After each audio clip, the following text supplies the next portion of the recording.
नमस्कार, आदाब। मैं हूं inspector Yogita Pawar. Crime petrol Dastak में आपका स्वागत है।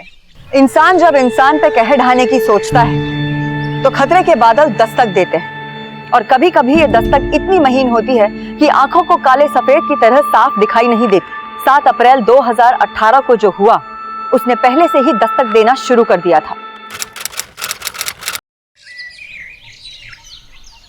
अरे, इसमें तो सिर्फ मेरा ही थोबड़ा नजर आ रहा है, तुम लोग तो कहीं नजर ही नहीं आ रही।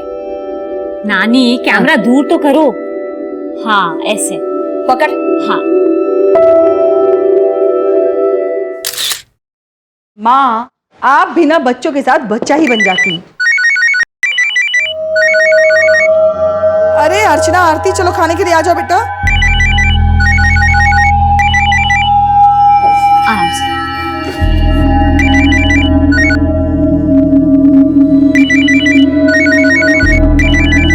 कौन बार बार फोन कर रहा है? तेरे ऑफिस वाले कर रहे होंगे। अरे नहीं नानी, वो खाने के टाइम पे नो फोन, इसलिए स्विच ऑफ कर देती हूँ।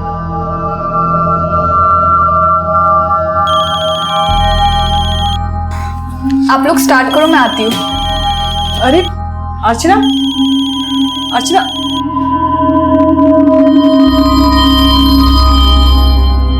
तुम अपनी सिस्टर से बिल्कुल अलग हो। अलग तो होंगे, जुड़वा थोड़ी ना है। अरे मैं लुक्स की नहीं, तुम्हारे एटीट्यूड की बात कर रहा हूँ। अब देखो, तुम उसकी लाइफ में इंटरफेयर कर सकती हो, नहीं ना, लेकिन वो तुम्हारी लाइफ में। बोलो बोलो, रुक क्यों गए? और क्या क्या अच्छा लगता है तुम्हें मुझ में? तुम उसके लिए कुछ ज्यादा ही ओवर प्रोटेक्टिव हो। तुम्हें प्रॉब्लम क्या है मुझसे? वो तो तुम अपनी एक्स वाइफ से पूछो ना जाके कि उससे क्या क्या प्रॉब्लम थी तुमसे। लेकिन अर्चना को कॉल करने की हिम्मत मत करना, बता रही हूँ, it's my last warning.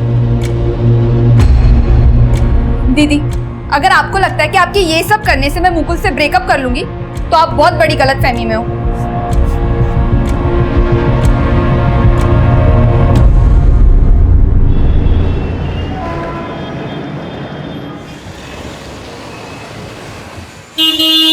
Auto, Aarti, can I drop you?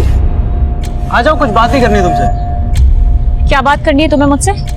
समझ में नहीं आता कल मैंने क्या कहा था? आरती, इतना ओवर रिएक्ट करने की जरूरत नहीं है, ठीक है? और वैसे भी तुम हम दोनों को रोक नहीं सकती हो।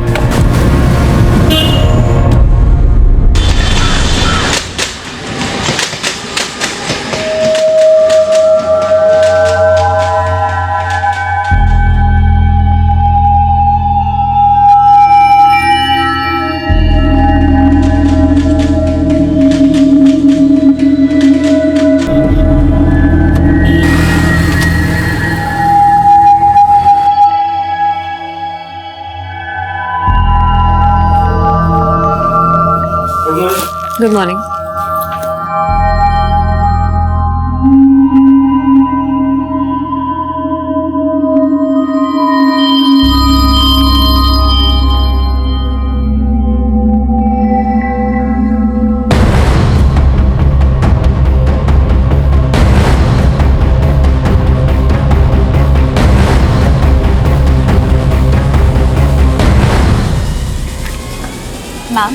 मैम, आई नो मिस्टेक हुई है। मिस्टेक? इट्स अ ब्लंडर आरती। पूरा 1.5 करोड़ का ट्रांजैक्शन था।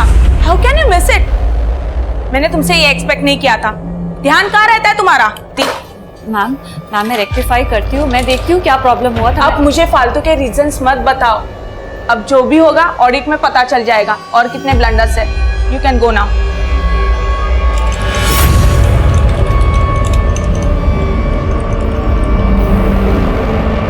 Can I come in, ma'am?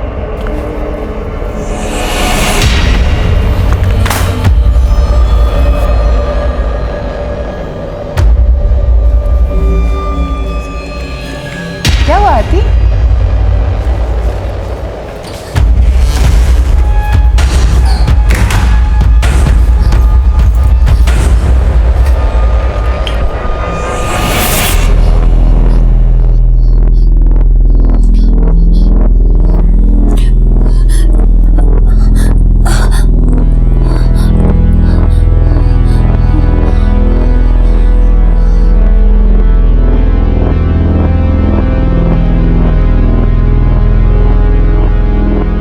Bhelpuri. मुझे तो बहुत भूख लग रही है यार, सुबह से कुछ भी नहीं खाया। पता है क्या हुआ? सब ठीक है ना? हाँ। इस बार प्लान पक्का है ना? क्या फिर लास्ट मोमेंट पे कैंसिल कर दोगी? इस बार कोई प्लान कैंसिल नहीं होगा। मैंने 8 अप्रैल की टिकट्स भी बुक करवा ली है। कमान से निकला तीर दोबारा लौट के नहीं आता, और आरती भी एक ऐसा ही तीर छोड़ चुकी थी जिसने किसी को अंदर तक घायल कर दिया था। जो हुआ था वो गलत नहीं था, लेकिन अब जो होने वाला था वो गलत ही गलत था।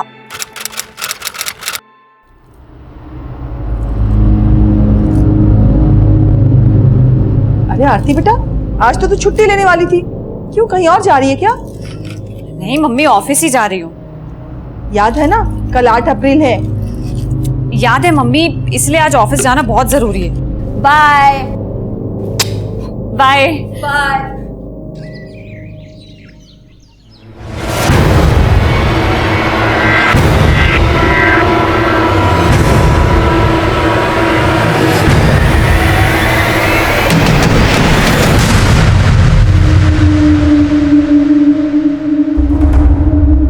निशाद, ये सभी ट्रांजैक्शन का जीएसटी कैलकुलेट किया है मैंने, तो तुम एक बार चेक कर लो। हेलो, आरती ने बोला था तुमसे चेक कराने के लिए। Check it once. आरती का है? मैम वो आई नहीं अभी तक। आई नहीं? आरती आज ऑफिस आने वाली थी। इनफैक्ट कुछ दूरी तक मैंने उसे ड्रॉप किया था। उसने कहा था कि मैं आपसे ऑफिस में मिलूंगी। एक्चुअली मेरी जब मॉर्निंग में उससे बात हुई तो उसने मुझसे भी यही कहा कि वो आज आने वाली है ऑफिस।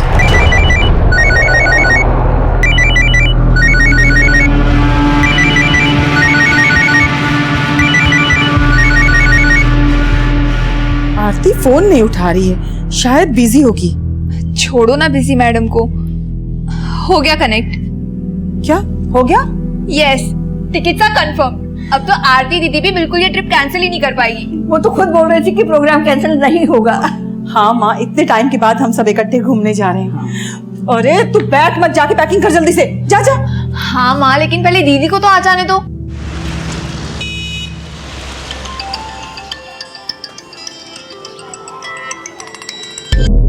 सॉरी अर्चना, मैं बिजी था यार, मैं तेरा फोन नहीं पिक कर सका। क्या हुआ? अभिनव, आरती दीदी आपके साथ है। नहीं तो क्यों? दीदी अभी तक ऑफिस से घर नहीं आई। क्या बात करिए, लेकिन वो तो कह रही थी ना कि वो आज ऑफिस से छुट्टी लेगी। लेकिन दीदी तो आज ऑफिस के लिए निकली थी। तो तूने आरती के कलीग्स को फोन किया? शायद उन सबको कुछ पता हो। हेलो हेलो अर्चना।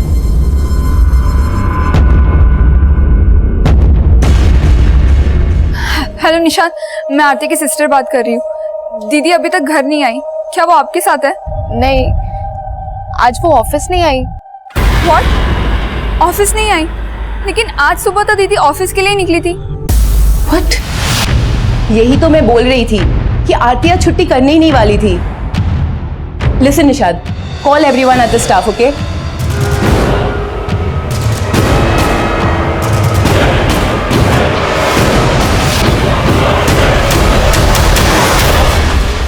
नहीं लग रहा है नंबर यार।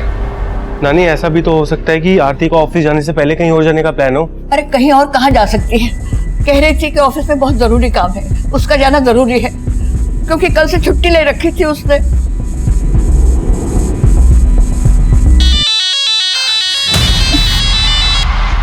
हेलो। पुलिस को इन्फॉर्म कर दिया? नहीं, अभी तक पुलिस को इन्फॉर्म नहीं किया। मैं बाद में बात करती हूँ। अर्चना, आरती की कोई न्यूज़? नहीं मम्मी, लेकिन हम पुलिस स्टेशन चलते हैं।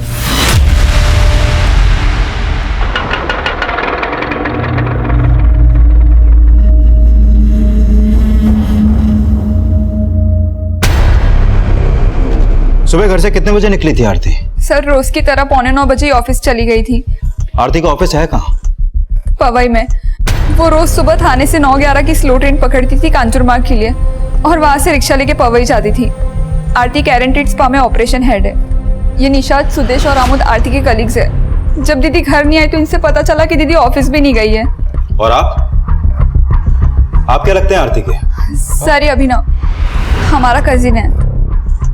आरती अपने किसी दोस्त या रिश्तेदार के यहाँ भी तो जा सकती है। नहीं सर, हमने सब जगह पता करके देख लिया और इनके अलावा आरती का कोई भी ऐसा दोस्त नहीं है जिसके साथ आरती इतनी देर तक बाहर है। और सर प्लीज आप जल्दी कीजिए, दीदी डायबिटिक है और कभी कभी दीदी का शुगर लेवल इतना बढ़ जाता है कि उन्हें इंसुलिन के इंजेक्शंस लेने पड़ते हैं।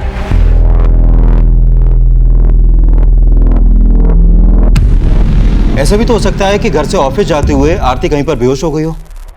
एक मिनट केशव, आरती का फोटो रेलवे पुलिस को भेजो। हो सकता है कि थाने से कांजो के बीच आरती के साथ कुछ हुआ हो, इसलिए सारे हॉस्पिटल भी चेक करो। इसके कॉल कोड भी निकालो और पता करो कि इसका फोन कब और कहाँ बंद हुआ। सर आप लोग घर जाइए, हम पता करते हैं कि आरती कहाँ है।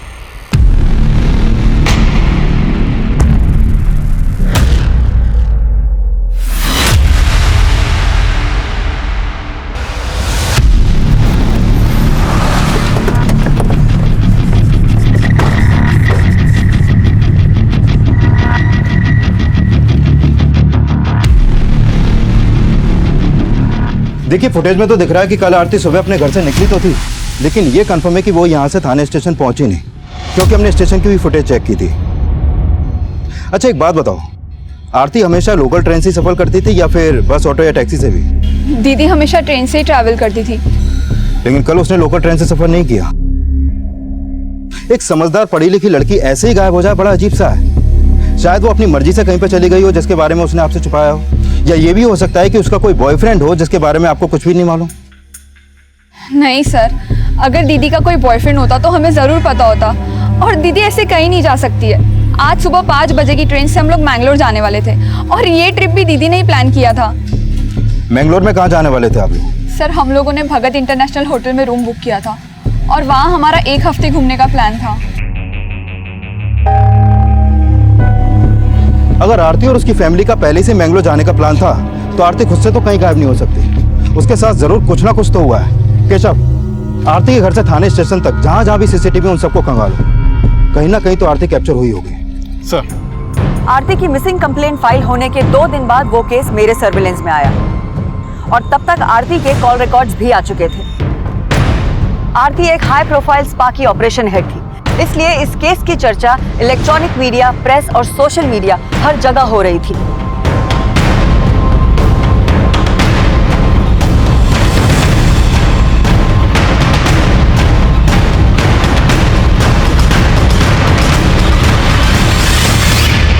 दीदी, अगर आपको लगता है कि आपके ये सब करने से मैं मुकुल से ब्रेकअप कर लूंगी तो आप बहुत बड़ी गलतफहमी में हो। दीदी, आई एम सो सॉरी, मुझे आपसे ऐसे बात नहीं करनी चाहिए थी। मुझे भी ऐसे रिएक्ट नहीं करना चाहिए था, पर अपनी आदत से मजबूर हूं अर्चना। अपनी ही बहन को उसके पैरों पे कुल्हाड़ी मारते ऐसे नहीं देख सकती।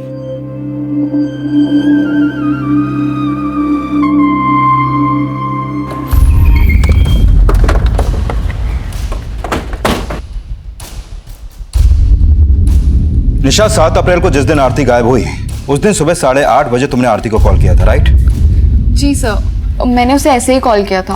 वो ऑफिस नहीं आने वाली थी, लेकिन उसने मुझे बोला कि वो आ रही है। फिर वो नहीं आई तो मुझे भी हैरानी हुई। हमने पता किया कि उस दिन तुम ऑफिस लेट पहुंची थी। हाँ सर, वो मुझे कुछ काम था। निशा, तुमको छुपा तो नहीं रही हमसे?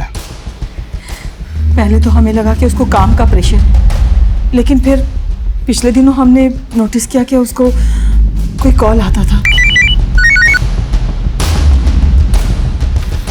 वो अक्सर फोन कट कर दिया करती थी और बताती भी नहीं थी कि उसे कौन कॉल करता था।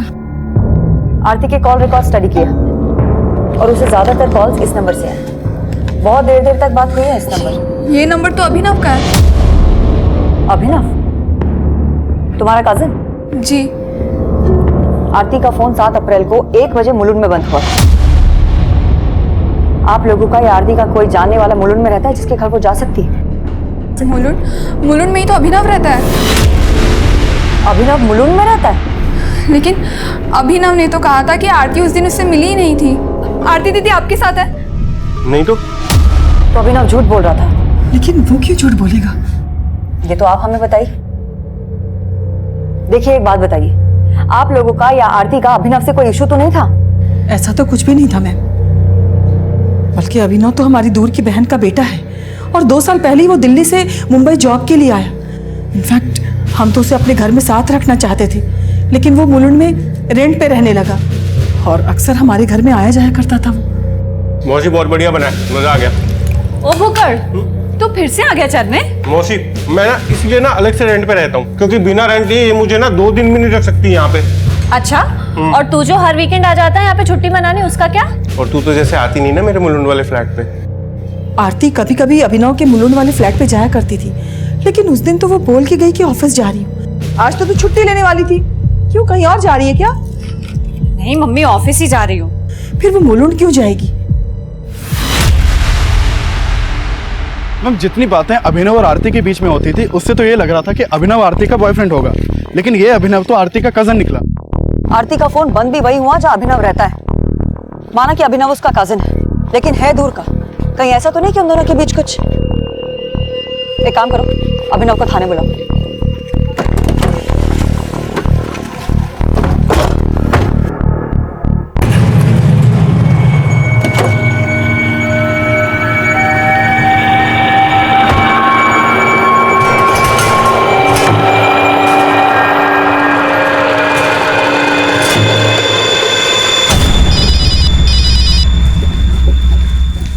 हेलो।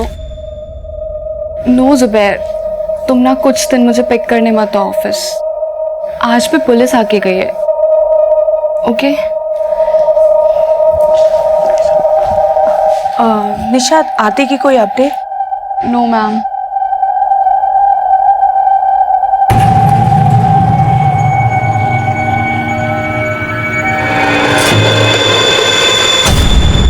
आप यहाँ? मैंने आरती के बारे में सुना, ये सब अचानक कैसे? आज तुम्हें उसकी बड़ी फिक्र हो रही है? आंटी अब ऐसी कैसी बातें कर रही है? आरती मेरी बेटी जैसी है। भाभी क्या बोल रही है पुलिस? कुछ पता चला? उन्हें तो कुछ पता नहीं लगा, लेकिन तुम हमारे जख्मों पर नमक छिड़कने क्यों आए हो? ये नमक मिर्ची तो आप ही की लगाई हुई है, इसीलिए मुझे अपने ही भाई के घर में उनकी सास का सुनना पड़ रहा है। देखिए भाभी, आप भले ही मुझे गैर मानती हो, लेकिन फिर भी मैं आपके साथ खड़ा हूं। कोई भी जरूरत हो आप मुझे फोन कर लेना। चलता हूं। मैम आरती कजन है मेरी, मैं क्यों झूठ बोलूंगा मैम? लेकिन तेरे और आरती की फोन पे बातें बहुत होती थी, वो भी देर रात तक। कजिन ही थी या? मैम ये क्या बोल रहे हो मैम आप? वही बोल रही हूँ जो तू समझ रहा है। आरती के घर वालों ने बताया हमें कि कुछ दिनों पहले उसको फोन कर करके कोई परेशान करता था और वो फोन कट कर दिया करती थी, और तुझसे ज्यादा तो उसको कोई कॉल करता ही नहीं था। तो सीधे सीधे बता कि क्या टेंशन चल रही थी तुम दोनों के बीच में? मैम टेंशन तो थी, लेकिन हम दोनों के बीच में नहीं थी मैम, बात कुछ और थी। इस बार प्लान पक्का है ना? क्या फिर लास्ट मोमेंट पे कैंसिल कर दोगी? इस बार कोई प्लान कैंसिल नहीं होगा। मैंने 8 अप्रैल की टिकट्स भी बुक करवा ली है। गुड। मुझे सच में एक ब्रेक की जरूरत है, पता है? बेंगलोर घूम के आ, रिफ्रेश हो जा और फालतू का स्ट्रेस लेना बंद कर दे और हेल्थ पे ध्यान दे अपनी। मैम वो हंसती भी थी तो ऐसा लगता था जैसे वो दर्द में है। क्या दर्द था उसको? मैम वो कभी कुछ शेयर नहीं करती थी, लेकिन एक बार उसने बताया था मुझे। एक्चुअली उसकी छोटी बहन है अर्चना, जिसका एक लड़के से अफेयर चल रहा है जो कि डिवोर्सी है। उसकी मदर और नानी ये दोनों को इस बारे में नहीं पता, लेकिन आरती जानती थी इस बारे में, और वो नहीं चाहती थी कि वो उस लड़के से कोई भी रिलेशन रखे। लेकिन ये अर्चना ने तो जैसे मनमानी करने की ठान रखी थी। तो तू अर्चना पे शक जता रहा है? मैम मैं शक नहीं जता रहा हूँ, लेकिन आरती को ये लगता था कि वो लड़का उसे चीट कर रहा है। इस बात पे आरती की उस लड़के से बहुत बार तू मैं भी हुई है। लड़के का नाम क्या है? मुकुल।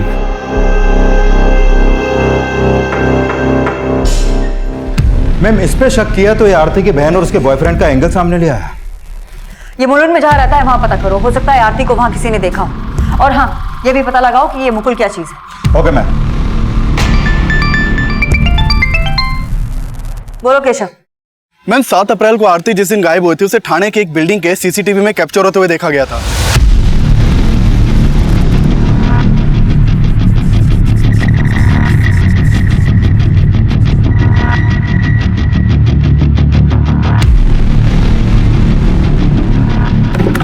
मैम आरटीओ से पता चला है कि ये जो गाड़ी सीसीटीवी में कैप्चर हुई है ये घाटकोपर के रितेश सिद्धनानी नाम के आदमी के एड्रेस पर रजिस्टर्ड है। रितेश सिद्धनानी?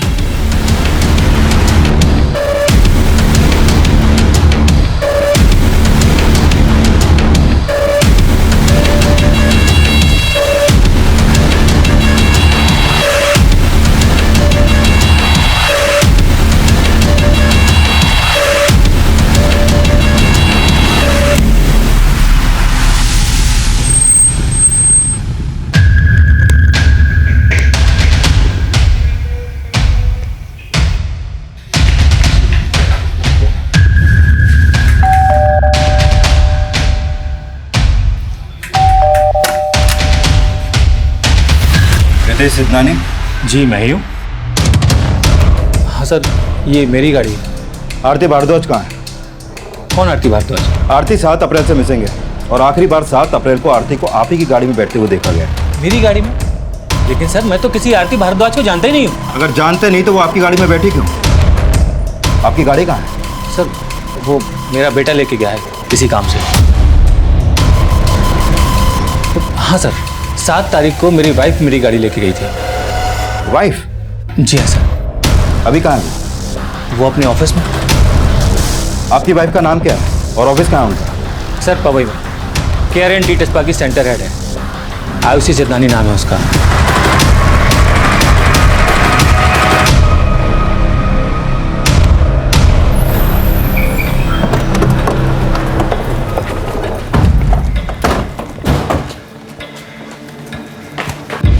सात तारीख की सुबह से आरती तुम्हारे साथ थी। उसकी पूरी फैमिली उसके लिए परेशान है। तुम खुद सोशल मीडिया पे उसको ढूंढने के लिए कैंपेन चला रही हो। ये चक्कर क्या है? मैम, मैं मानती हूँ कि 7 अप्रैल आरती थोड़े टाइम के लिए हम लोग के साथ थी, पर अब मैं नहीं जानती कि वो कहाँ है। मैं मानती हूँ कि आप लोगों को मैंने ये बात नहीं बताई, लेकिन स्टाफ में सबको पता था। मैम, उस दिन मैं एक्चुअली सुदेश के साथ थी। सुदेश? ओके। मैम वो आरती है। मैंने हाँ, आरती है। 1 मिनट। ऑटो, आरती। हाय मैम, ऑफिस जा रही हो? बैठो, आई ड्रॉप यू।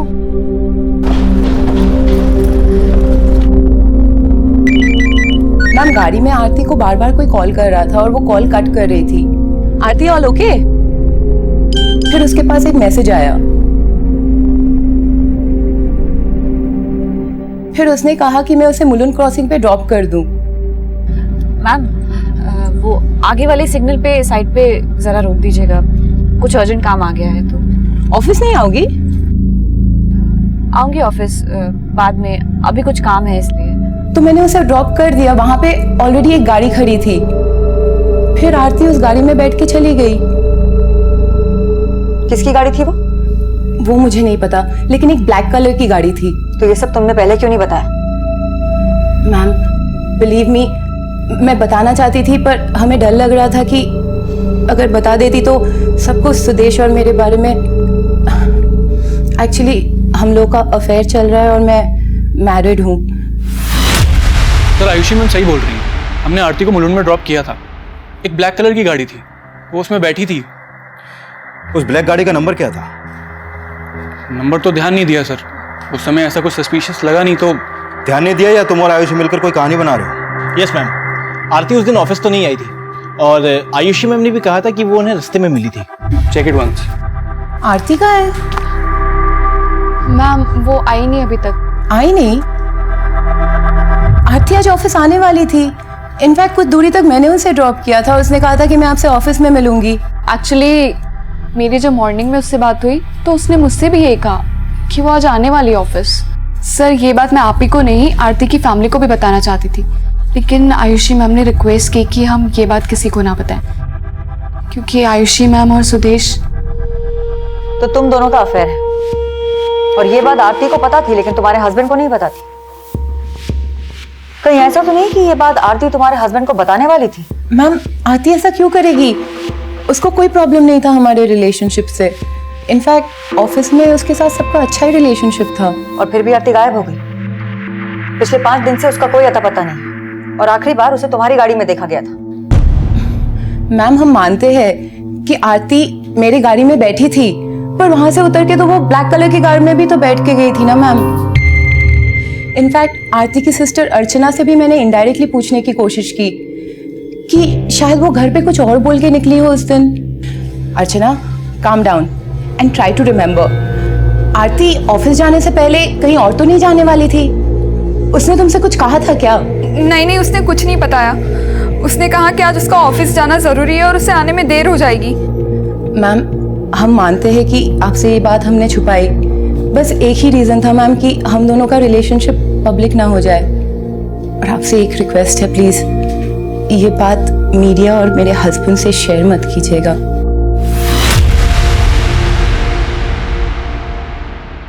मैम, आरती का फोन मुलुंड में बंद हुआ था और ये लोग भी बोल रहे हैं कि उन्होंने आरती को मुलुंड में ही ड्रॉप किया था। और आरती का कजिन अभिनव, वो भी मुलुंड में ही रहता है। मैम, पता करो अभिनव के पास काली गाड़ी है क्या, और इन लोगों को मुलुंड लेके जाओ, देखो आरती को कहाँ ड्रॉप किया है। Okay ma'am.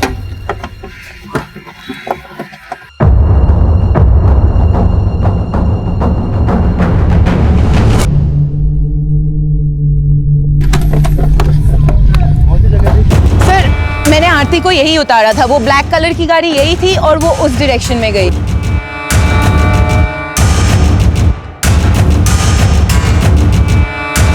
वो वहां से यहाँ गई? हाँ।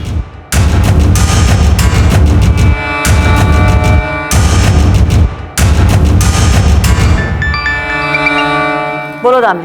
मैम, आयुषी और सुदेश ने जो जगह दिखाई वहाँ आसपास में कोई भी सीसीटीवी नहीं है और मैंने पता किया अभिनव के पास ब्लैक कार क्या कोई भी गाड़ी नहीं।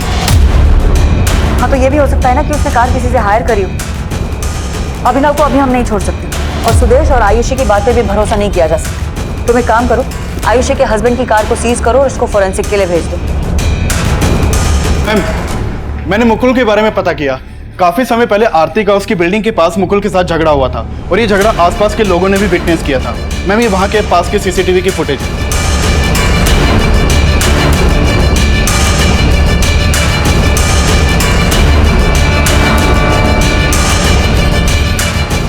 मैम, मुकुल के पास बस यही गाड़ी है, उसके पास कोई ब्लैक रंग की गाड़ी नहीं है।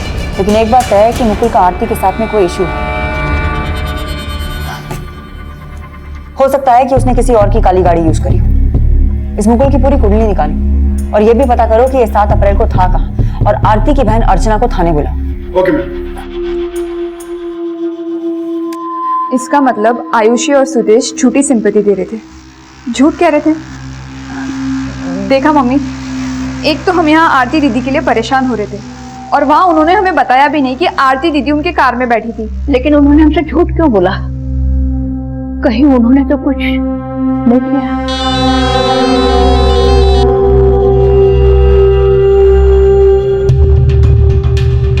सर, आप बेकार में शक कर रहे हैं। अपने शक को दूर करने के लिए ही ये गाड़ी फोरेंसिक में भेज रहे हैं। कुमार,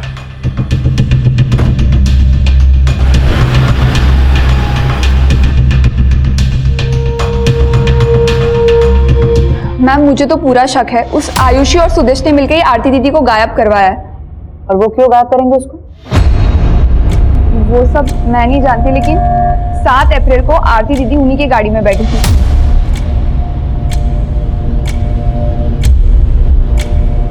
तो वो ऐसे तो गायब नहीं हो सकती ना। देखो, आयुषी और सुदेश अभी भी हमारे शक के दायरे में है, हम उन्हें छोड़ नहीं रहे, लेकिन उन दोनों का कहना है कि उन्होंने आरती को मुलुंड में ड्रॉप किया था, जहां उन्होंने उसे एक काली गाड़ी में बैठते हुए देखा था।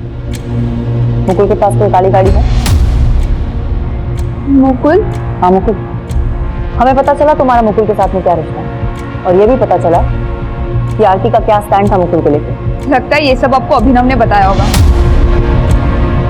उसकी तो आदत है एक की दो करने की, और उसी ने दीदी को ये बोल के भड़काया था कि वो डिवोर्सी है। मैम, मुझे पहले से ही पता था कि वो डिवोर्सी है और मुझे इससे कोई प्रॉब्लम नहीं था, बिकॉज आई लव हिम। और हाँ मैम, ना ही मुकुल के पास कोई काली गाड़ी है और ना ही वो कभी ऐसा कुछ कर सकता है। तो फिर तो तुम भी इन्वॉल्व नहीं होगी इन सब में। आप कहना क्या चाहती है? आरती दीदी मेरी बड़ी बहन है और आप अभिनव पे भरोसा करके गलती कर रहे हैं। वो तो उस दिन मम्मी और नानी के सामने मैंने आपको कुछ बताया नहीं, लेकिन अब क्लियर कर देती हूँ। अभिनव के दिल में आरती दीदी के लिए कुछ तो था। ओए होए, बड़ा मेकअप वेकअप हो रहा है। अच्छा, एक बात बता यार, तू 28 साल की हो गई, तेरा कोई बॉयफ्रेंड नहीं है? मतलब मैं नहीं मान सकता यार, मैं नहीं मान सकता। अच्छा, मतलब मुझे ना ऐसा लगने लगा है कि तू किसी को तो लाइक करने लगी है। ऐसा है? तुझे बड़ा रीड करना आता है मेरा फेस। एक बात बता, वो कौन है जिसे तू जानता है और मैं नहीं जानती? बता। मुझे तो ऐसा लगता है कि खाना रेडी है मैम। उस दिन अभिनव का बस चलता तो उसने आरती को प्रपोज कर दिया होता, या तो कर भी दिया हो, या तो वो अभिनव या तो वो सुदेश और आयुषी झूठ बोल रहे हैं और अब मुझ पे और मुकुल पे शक कर करके अपना टाइम वेस्ट कर रहे हैं। तुम्हें क्या लगा मुझे शक नहीं था? अरे मुझे बहुत पहले पता चल चुका था कि उस लड़के के साथ तुम्हारा क्या चक्कर चल रहा है। तुम्हें जरा भी शर्म नहीं है? एक जवान लड़का है तुम्हारा, इन सब बातों का उसके ऊपर क्या असर पड़ेगा?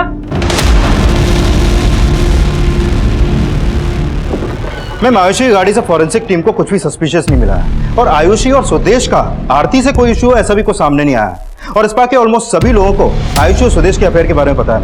हाँ, लेकिन आयुषी को ये डर था कि उसके अफेयर के बारे में उसके हस्बैंड को ना पता चल जाए। हो सकता है कि आरती आयुषी को इसी बात के लिए ब्लैकमेल कर रही। मैंने आयुषी के हस्बैंड से भी बात की। उसका कहना है कि उसको आयुषी पर शुरू से ही शक था और आरती के बारे में अभी तक जो भी सामने आया है उसे लगता नहीं कि वो किसी को ब्लैकमेल कर सकती है। Ma'am, Ayushi care and treat spa की एक सिंसियर एम्प्लॉय थी। वो रोजाना सुबह 9:11 की लोकल से अपने ऑफिस के लिए ट्रेवल करती थी और अपने ऑफिस टाइमिंग से हमेशा 15 मिनट पहले ही ऑफिस पहुंचती थी। आरती काफी पंक्चुअल और डिसिप्लिन थी। मैम, फिलहाल अब तो मुकुल ही ऐसा है जिसका आरती से इशू था, लेकिन 7 अप्रैल को मुकुल और अर्चना इन दोनों में से कोई भी मुलुंड में नहीं था और मैंने पता किया ना तो मुकुल या उसके जानने वालों में किसी के पास कोई ब्लैक गाड़ी है और ना ही अभिनव के पास। अगर मान ले कि सुदेश और आयुषी सच कह रहे हैं तो फिर वो काली गाड़ी किसकी थी जिसमें उन लोगों ने आरती को बैठते हुए देखा था?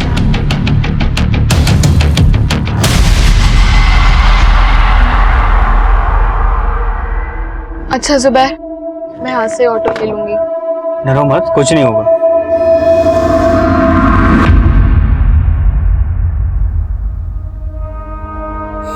पहले पढ़ने की टेंशन, फिर सीए बनने के बाद काम की टेंशन। 28 साल की उम्र में शुगर का रोग लगा बैठी। कहाँ होगी, किस हाल में होगी? माँ, संभालिए अपने आप को माँ। आरती बेटा, रिपोर्ट लाई? हाँ माँ, सब ठीक है, सब नॉर्मल है। रिपोर्ट दिखाओ। अरे अर्चना, मैंने कहा मुझे रिपोर्ट देखना है। अरे ये नॉर्मल है मम्मी। इसका ब्लड शुगर ना 400 से भी ऊपर है। क्या जरूरत थी इन्हें टेंशन देने की? अरे बाद में तुझे बताती ना मैं सब कुछ, लेकिन तू ना कभी नहीं सोचती इनके बारे में।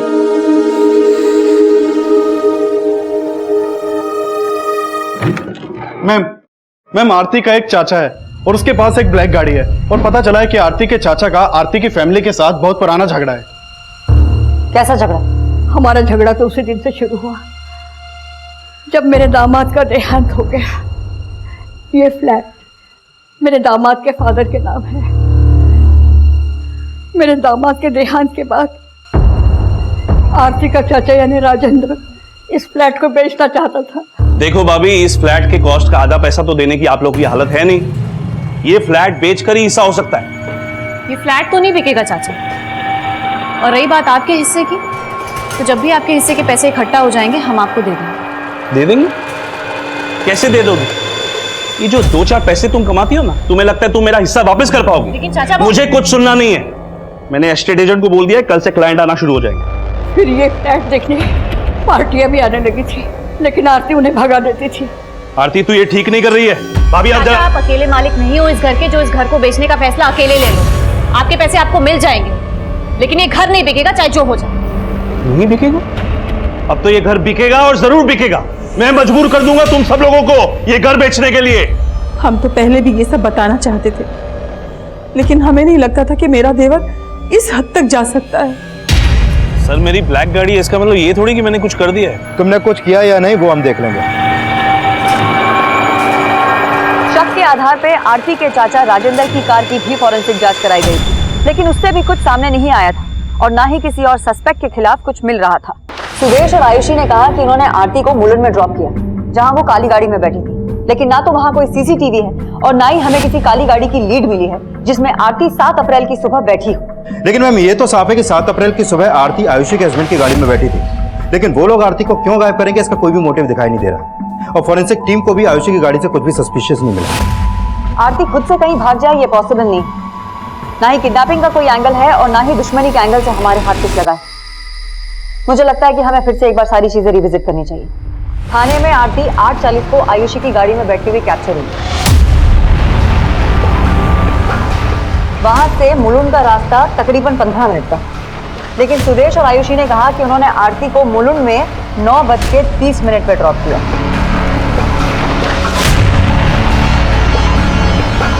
तो आधे घंटे तक वो लोग कार में कर क्या रहे? और आरती का फोन भी मुलुंड में 1 बजे बंद हुआ। सुबह 9 से दोपहर 1 बजे तक आरती मुलुंड में इतने टाइम होगी, इसका कोई भी क्लू हमारे पास नहीं है। लेकिन ये भी तो हो सकता है कि आरती का फोन सुबह 9 बजे से दोपहर 1 बजे तक मुलुंड में हो और आरती कहीं और। अगर ऐसा है मोरे, तो सिर्फ 2 ही जगह हो सकती है जहां आरती उस दौरान हो सकती है, या तो आयुषी की गाड़ी या फिर काली गाड़ी। तीसरी और कोई जगह नजर नहीं आ रही। मैम अगर हम आयुषी और सुदेश को सस्पेक्ट माने तो भी अभी तक हमारे पास इसका कोई लीड नहीं है, क्योंकि हमने आयुषी की कार की लोकेशन ट्रेस की थी। वो लोग मुलुंड से ट्रैवल करते हुए सुबह 10 बजे पवई अपने ऑफिस पहुंचे थे। आधे घंटे में वो आरती को गायब कर दें, ऐसा पॉसिबल नहीं है मैम। दामने, तुम्हें लगता है कि कोई काली गाड़ी होगी? 75 साल से दुनिया देख रही और वो महज 28 साल की। मेरी उम्र भी उसको लग जाए, लेकिन मेरी आरती को सही सलामत भेज दे। आरती बहुत जल्दी मिल जाएगी और घर वापस आ जाएगी, और जब वो वापस आ जाएगी माँ, तो वैसे ही आप ठीक हो जाएंगी। मैम आयुषी की गाड़ी ने 7 अप्रैल की रात 7 बजे घोड़बंदर के इस टोल नाका को क्रॉस किया और उसके करीब 2 घंटे बाद यानी 9 बजे ये गाड़ी इसी रूट से वापस आई। आयुषी रहती है घाटकोपर और सुदेश रहता है कल्याण। तो फिर ये दोनों 2 घंटे तक घोड़बंदर में कर क्या रहे थे? मैम हम दोनों अक्सर टाइम स्पेंड करने घोड़बंदर जाते थे। उस रात भी हम साथ में थे। इनफैक्ट जब हम घर पहुंचे तब हमें आरती के गायब होने का पता चला। ट्रस्ट मी, हमने कुछ नहीं किया है।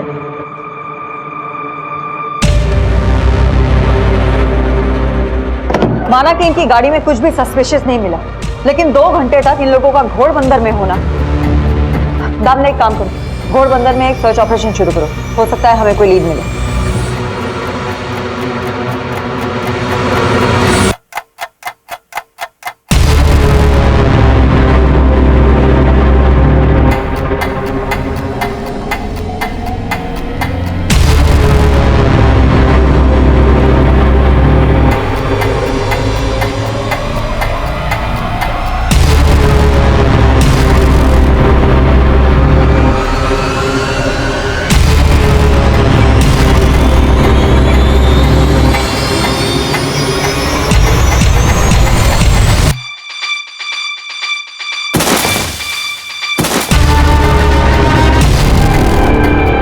केस टफ होता जा रहा था।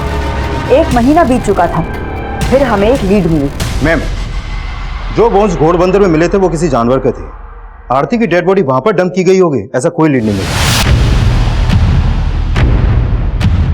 आरती को गायब हुए 1 महीने से ज्यादा बीत चुका था और काफी कोशिशों के बावजूद भी हम सोच नहीं पा रहे थे कि आरती को गायब करने के पीछे किसी का क्या मोटिव होगा, और ना ही किसी के खिलाफ कोई स्ट्रॉन्ग एविडेंस मिल रहा था। मैम मैंने आयुषी की बैंक स्टेटमेंट चेक की। 7 अप्रैल की रात को आयुषी ने घोड़बंदर के गैराज में अपना कार्ड स्वाइप किया था। गैराज के मालिक से मेरी बात हुई, उसने बताया कि उन लोगों ने वहां पे अपनी गाड़ी धुलवाई थी और गाड़ी का इंटीरियर भी चेंज करवाया था। काफी कोशिशों के बाद हमें पहली बार इस केस में एक स्ट्रॉन्ग लीड मिली, जो ये साफ कर रहा था कि आरती की हत्या उसी गाड़ी में हुई थी जिसमें 7 अप्रैल की सुबह आयुषी और सुदेश थे और उसमें आरती को बैठते हुए देखा गया था।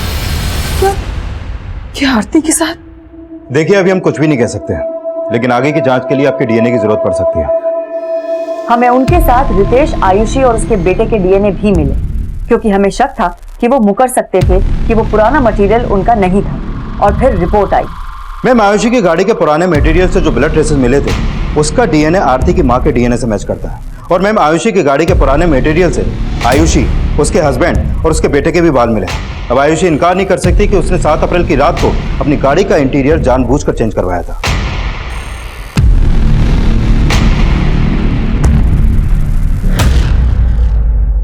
चुप रहने से कोई फायदा नहीं है।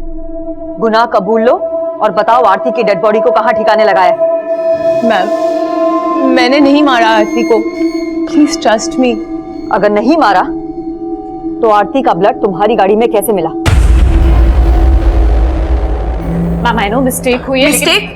इट्स अ ब्लंडर आरती। पूरा 1.5 करोड़ का ट्रांजैक्शन था। How can you miss it?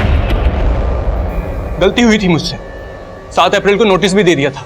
मेरे घर में मेरे अलावा कमाने वाला कोई नहीं था। यही बात समझाने के लिए आयुषी गई थी आरती के पास, लेकिन आरती बहुत जिद्दी थी। आई नो तुम HR हेड हो, लेकिन ये मेरा डिपार्टमेंट है और मैं अपना डिसीजन ले चुकी हूँ। ऑफिस में तो उसने बात तक करना बंद कर दिया था मुझसे। मैं फोन करता तो मेरा फोन नहीं उठाती थी। उस दिन लास्ट डे भी मैं आयुषी के साथ सिर्फ उससे रिक्वेस्ट करने ही गया था। ऑटो, आरती, हाय, आओ बैठो, I drop you. No thanks. Aarti, आज लास्ट डे मेरा, एक बार बात भी नहीं करोगी?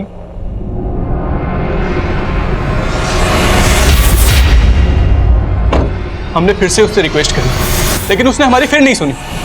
तुम्हें लगता है मैं गलत हूँ तो हूँ, लेकिन अब मैं पीछे नहीं हटने वाली। तुम्हें जो सोचना है सोचो, मुझे कुछ डिस्कस नहीं करना इस बारे में। Stop the car. आरती एक बार सुन तो ले। I said stop the car. Aarti ने बोला था तुमसे चेक कराने के लिए। Check it once. आरती कहाँ है? मैम वो आई नहीं अभी तक।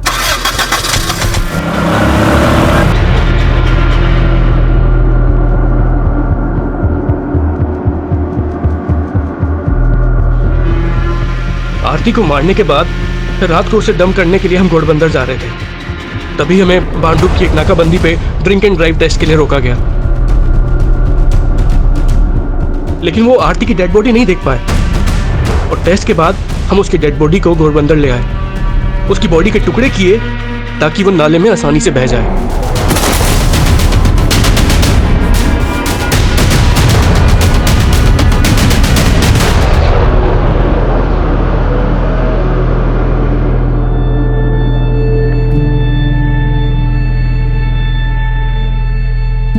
मैम, हम पिछले कई दिनों से इस एरिया को सुबह से शाम तक लगातार सर्च कर रहे हैं, लेकिन आरती के बॉडी पार्ट्स होने का यहाँ पर कोई भी क्लू नहीं मिला।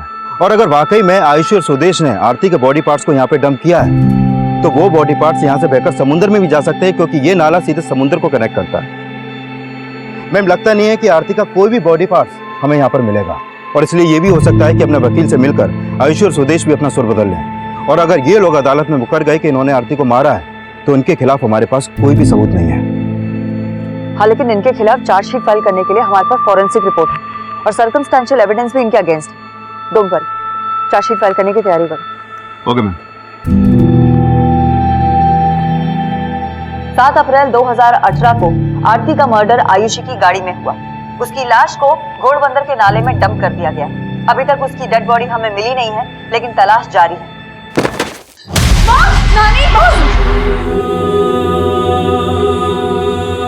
सुदेश और आयुषी ने जो किया उसकी सजा तो उन्हें मिल जाएगी, लेकिन सोचना यह भी जरूरी है कि जो अपराध हुआ क्या उसे रोका जा सकता था।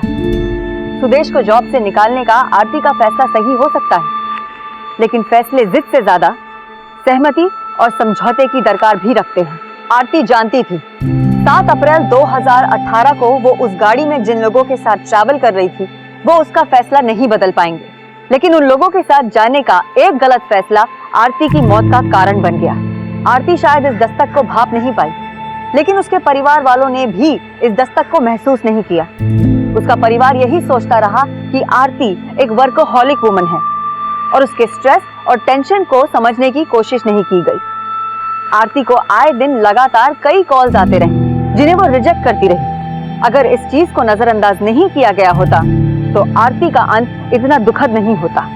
बात चाहे निजी जिंदगी से जुड़ी हो या कामकाज से, हर फैसले के पीछे एक हेल्दी डिस्कशन होना बहुत जरूरी है, क्योंकि आपसी डिस्कशन के बाद हर मुश्किल फैसला भी सहज, सुखद और सरल हो जाता है। इसी विचार के साथ हम आपसे इजाजत लेते हैं, फिर मिलेंगे एक और नए केस के साथ। तब तक आप अपना ख्याल रखें, सुरक्षित रहें और देखते रहें क्राइम पेट्रोल दस्तक। मकसद बताना नहीं, बचाना है। नमस्कार। हमारे आज के एपिसोड की दूसरी कहानी। आज मैं आपके सामने जो केस लाने वाला हूँ वो केस है सितंबर 2017 का। ऊपर से आसान दिखने वाला ये केस जैसा जैसा खुलता गया वैसे वैसे कई चौंका देने वाली कड़ियां सामने आई। इस केस का मुख्य किरदार था आदित्य लोखंडे।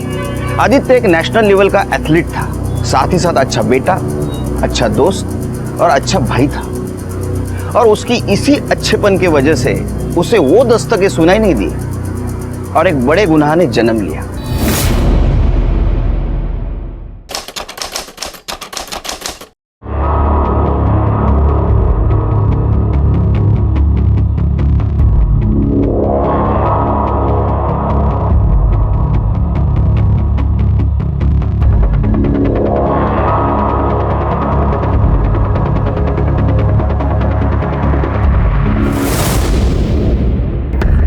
पैसे नहीं नहीं नहीं, मुझे नहीं चाहिए ये पैसे। बोला ना रख। नहीं मुझे नहीं चाहिए। अरे बोला ना रख, काम आएगा।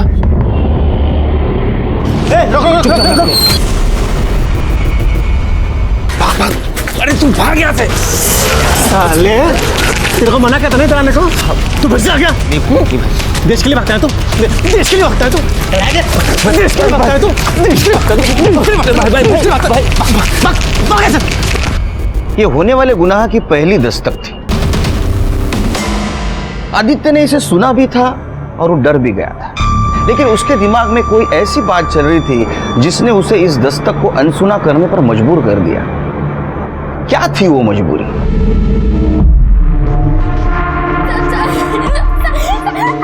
भगवान के लिए मुझे छोड़ दो साहब।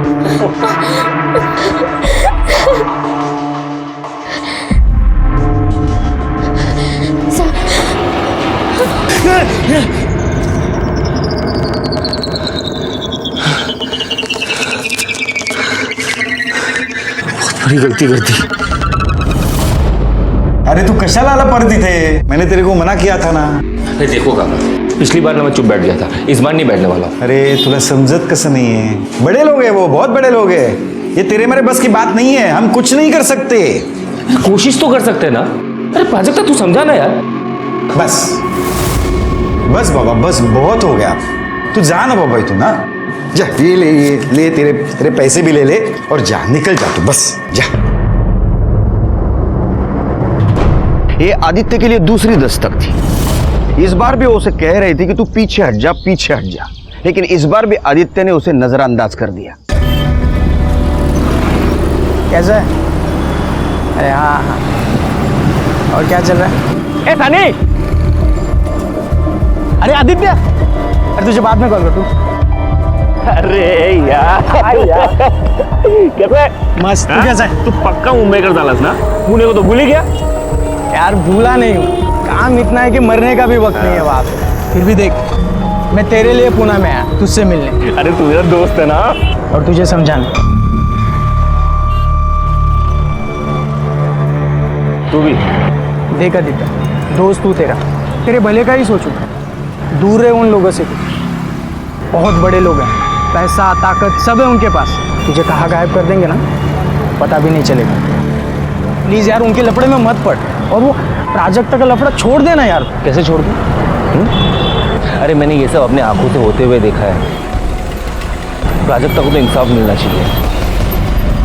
दुख होता है जब इतनी दस्तकों के बावजूद भी इंसान अपनी ही बात पर अड़ा रहता है। आदित्य के जिगरी दोस्त ने उसे गुनाह की तीसरी दस्तक दी थी, लेकिन आदित्य ने उसे ना सुनकर खुद को मौत के दरवाजे पर लाकर खड़ा कर दिया।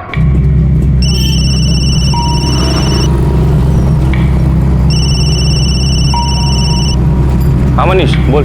आज शाम को रूम पे आजा, पार्टी करते हैं, ठीक है?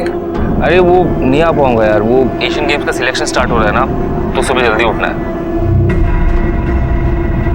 हेलो, अरे बर्थडे आज मेरा। अरे सो सॉरी यार, हैप्पी बर्थडे, हैप्पी बर्थडे। अच्छा, अभी बर्थडे है ये बोला, इसके लिए विश कर रहे हैं। मुझे कुछ नहीं सुनना है, ठीक है? तू आ रहा है मतलब आ रहा है। अच्छा ठीक है ठीक है, आता हूँ मैं थोड़े टाइम के लिए, ठीक है? ये हुई ना बात। बाय। क्या हुआ? आ रहे हैं।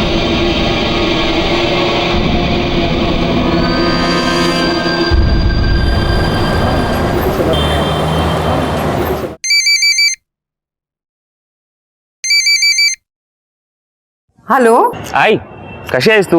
मी बरी आहे, पर तू इस समय कैसे फोन कर रहा है? हमेशा तो तू रात को करता है ना? अरे वो ही बोलने के लिए फोन किया ना आई। रात को एक दोस्त के यहाँ पे जा रहा हूँ, उसका बर्थडे है इसलिए। ठीक है, पण जास्त उशीर करू नकोस बाळा। आजकल दिन और समय अच्छे नहीं है ना? ठीक है आई, चल रखता हूँ। ठीक है।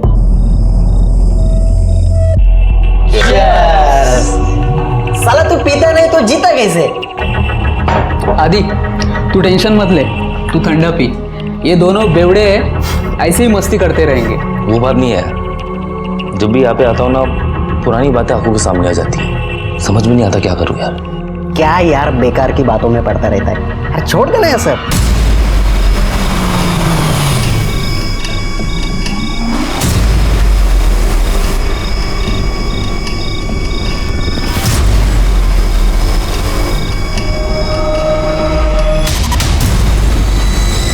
देख आदि, तू नेशनल एथलीट टीम में है ना? हाँ, और क्या जॉब है यार तेरी? तू बैंक में जॉब कर रहा है। हाँ, मेरी बात मान, अपनी जिंदगी का फालूदा मत बना। जो भी हुआ है सब भूल जा। उस लड़की के साथ जो हुआ है ना वो मैं कभी नहीं भूल सकता।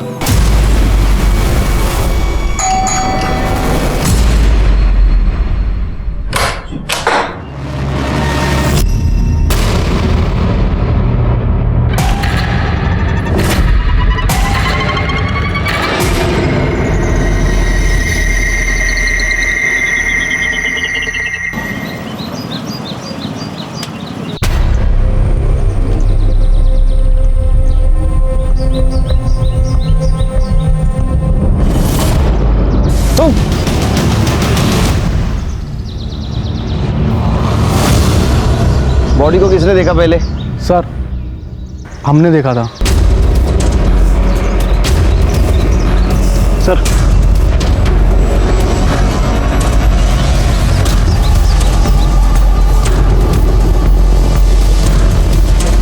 सर बॉडी के पास कोई आइडेंटिटी नहीं मिली।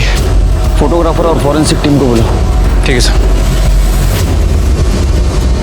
साहब मेरा बेटा गायब है, कल से मैं फोन ट्राई कर रही हूँ, वो उठा ही नहीं रहा है।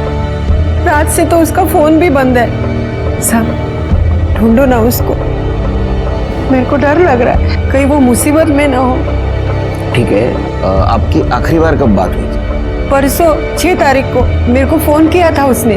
वो दोस्त के घर जा रहा था पार्टी में। दोस्त का नाम पता है? नाम नहीं माहिती है, वो पता मालूम है, आदित्य उधर ही रहता था 6 महीने पहले तक। फोटो वगैरह आणला काय त्याचा? हाँ सर। हा फोटो है।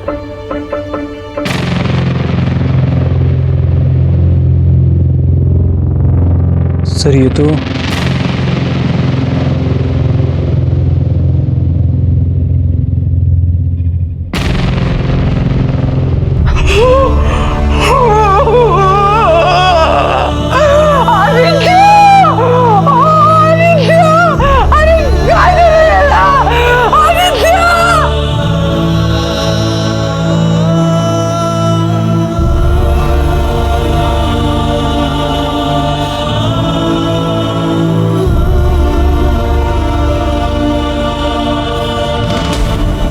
खरे आदित्य के बारे में जरा पता करो।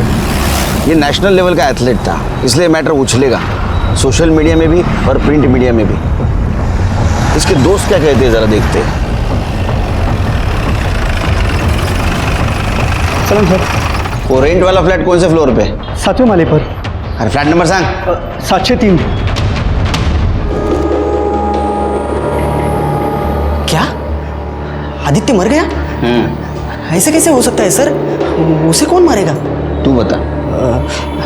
मुझे कुछ पता नहीं सर, हमें सच में कुछ नहीं पता। हाँ कुछ नहीं सर पता सर। मेरा बर्थडे था इसीलिए आदित्य यहाँ पे आया था। हम लोगों ने पार्टी वार्टी की, उसके बाद आधी रात को केक काट के वो चला गया सर। क्योंकि आदित्य एक नेशनल लेवल का एथलीट था, इसके लिए उसे रोज सुबह ट्रेनिंग को जाना पड़ता था। कौन कौन था उस दिन? सर आदित्य और हम तीनों ही थे सर, बस। कुछ फोन वोन हुआ, बात बात हुई कुछ? नहीं सर, वो आदित्य यहाँ से जाने के बाद हम दोनों में तो कभी कोई बात हुई नहीं सर। ये फ्लैट तेरा है? नहीं सर, ये मेरा फ्लैट नहीं है, मेरा दोस्त है एक शशांक वैद्य, उसका फ्लैट है सर ये। शशांक वैद्य यांचे कॉन्टॅक्ट नंबर आणि ॲड्रेस घ्या.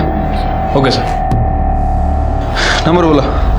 सिद्धेश, मनीष और रोहन, इनके CDR रिपोर्ट ज़रा चेक करो और देखो आदित्य ने पार्टी के बाद उनसे बात की थी या नहीं. ठीक है सर. यानी पता चलेगा वो सच बोल रहे हैं या झूठ.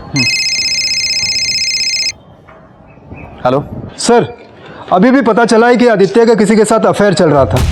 औरत उम्र में बड़ी थी सर. नाम क्या है? सर पता नहीं है, पता करने की कोशिश कर रहे हैं. एक काम करो, आदित्य की माँ को बुलाओ, शायद उसे कुछ पता होगा. Okay sir. सोनाली नाम है उस डायन का.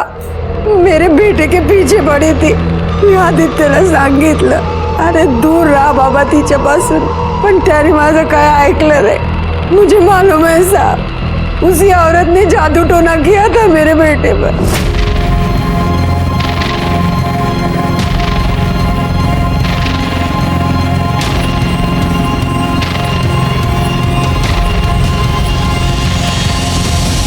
आदित्य ने मेरे को वचन दिया था, आई इस गेम में मैं सोने का पदक लेके आऊंगा तेरे लिए. सब खत्म हो गया. ये सोनाली रहती कहाँ है?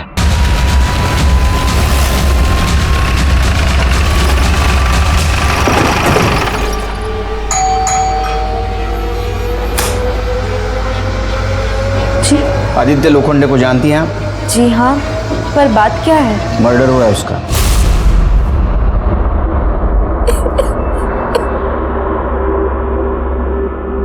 आई एम सॉरी, मुझे पता है आप परेशान हैं, लेकिन मुझे कुछ सवाल पूछने हैं आपसे.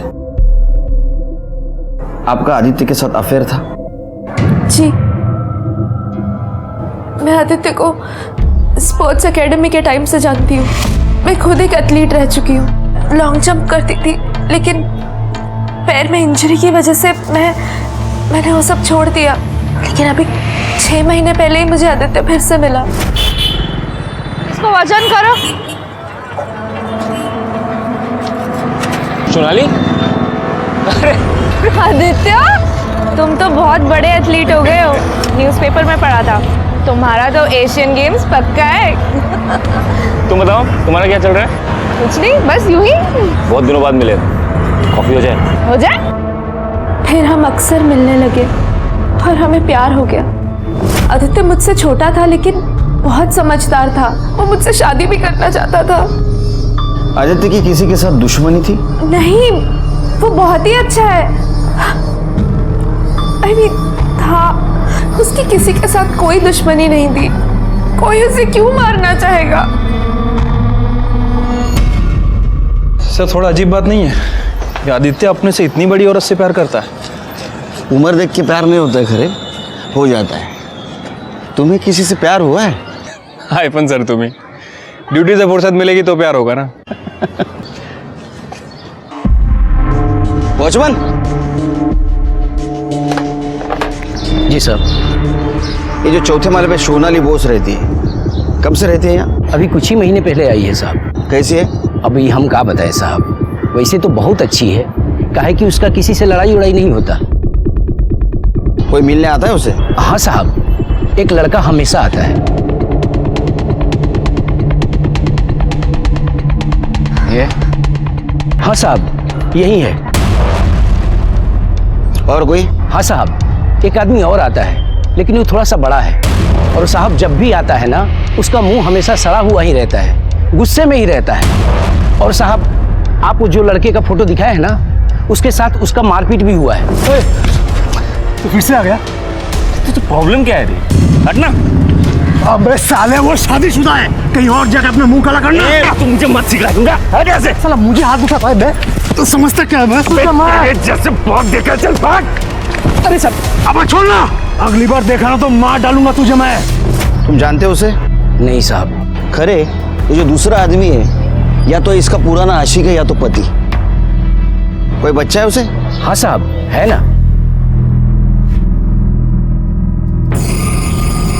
आपने आपके बारे में सब कुछ बताया, लेकिन पति के बारे में नहीं बताया. आपने मुझे उनके बारे में कुछ पूछा ही नहीं, तो मुझे जरूरी नहीं लगा. और वैसे भी हम अलग हो चुके हैं. अलग हो चुके मतलब? आपका डिवोर्स हुआ है? नहीं, लेकिन होने वाला है. लेकिन आपके पति तो आपके बारे में बहुत पॉजिटिव है, उन्होंने आदित्य को जान से मारने की धमकी भी दी थी। क्या? बताया नहीं आपको? आदित्य ने ऐसा मुझे कभी कुछ नहीं बताया। नाम क्या आपके पति का? शेखर बुश। पता?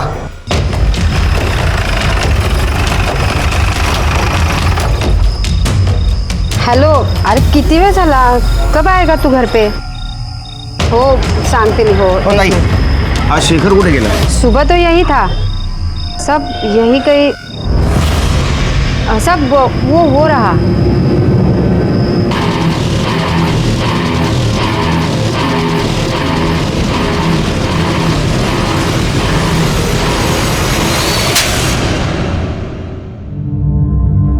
हिंदी समझ में नहीं आती, बंगाली में बोलो.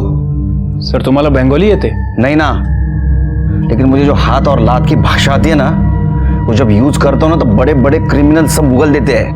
बता, आदित्य लोखंडे को क्यों मारा तूने?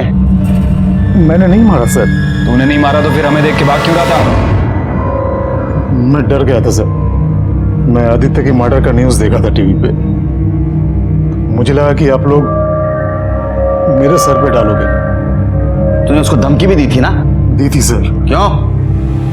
मेरे वाइफ के साथ उसका चक्कर चल रहा था, तो गुस्से में आके उसे मारने की धमकी दी थी, लेकिन सिर्फ डराने के लिए सर. 7 तारीख की सुबह कहाँ था तू? 7 तारीख को तो मैं घर पे था सर. मैं घर पे था? किसी ने देखा तुझे घर पे? नहीं, किसी ने देखा तो नहीं, लेकिन सच में मैं घर पे था. तो हमारी इंक्वायरी होने तक हमारा मेहमान बन के रहे. ठेवायला आताच.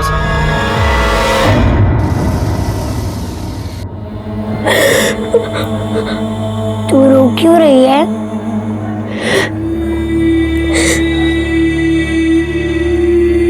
आदित्य किसने मारा? पता नहीं. उसने तो कहा था कि वो तुझे लेकर जाएगा. अब सारी जिंदगी ऐसे ही कटेगी.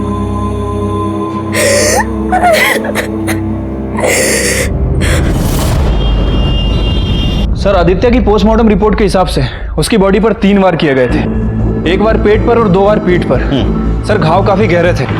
लगातार खून बहने की वजह से उसकी मौत हो गई है. मौत सुबह 5 बजे से 7 बजे के बीच हुई है. इसका मतलब उसको पार्क में मार दिया था. लेकिन लाश के पास तो हमें कोई मर्डर वेपन नहीं मिला. अच्छा, सीसीटीवी में कुछ मिला? नहीं सर, फुटेज में ऐसा कुछ खास नहीं मिला है. सर उसके दोस्तों ने बताया था कि आदित्य के जाने के बाद वो लोग देर रात तक पार्टी करते रहे और अगले दिन सुबह लेट उठे. झूठ भी तो बोल सकते हैं. सर बोल तो सकते हैं, लेकिन मुझे नहीं लगता कि उसके दोस्तों के पास कोई मोटिव है. खरे मोटिव हमें ढूंढना है.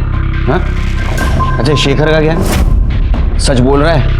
सर उसके बारे में पता कर रहे हैं. वैसे आदित्य जिस बैंक में काम करता था, मैंने वहाँ पूछताछ की है. उसकी वैसे किसी से कोई दुश्मनी नहीं थी. सभी का यही कहना है कि अच्छा लड़का था और काम भी अच्छे से करता था.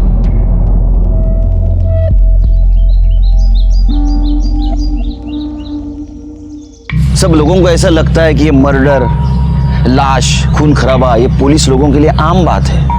वो तो उनका काम ही है. लेकिन ऐसी बात नहीं है.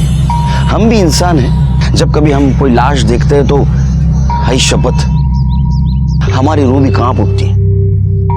किसी माँ की आंखों में आंसू देखते हैं तो हमारा दिल भी रो पड़ता है. फर्क सिर्फ इतना है कि हम सब लोगों के सामने आंसू नहीं बहा सकते. हाँ, न्याय जरूर दिला सकते हैं. सर, ये मयूरेश पाटिल है. स्पोर्ट्स एकेडमी में आदित्य का रूममेट था. स्टेरॉइड लेते हुए पकड़ा गया और इसके खिलाफ आदित्य ने ही कंप्लेंट की थी. उसके बाद टीम से भी निकाला गया और अच्छी खासी नौकरी भी हाथ से गई. सर हो सकता है इसी वजह से बदला लिया हो. एड्रेस पता करो इसका.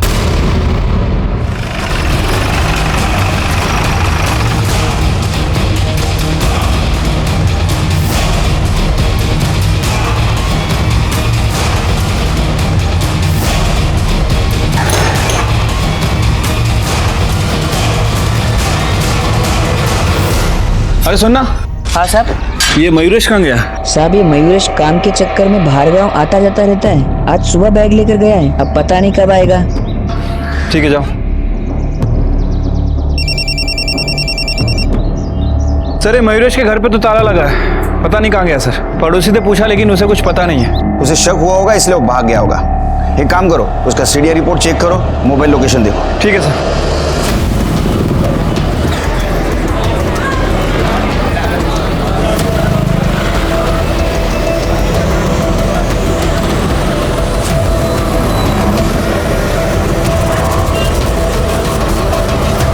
ठीक है, ताबड़तोब कळवा मला। सर, मयूरेश की फोन लोकेशन के हिसाब से वो कल सुबह पुणे बस स्टैंड पर ही था और उसके बाद उसका फोन बंद हो गया सर। तुम जल्दी निकलो, बस स्टैंड पहुंचो और देखो उसने कौन सी बस ली है। ठीक है सर।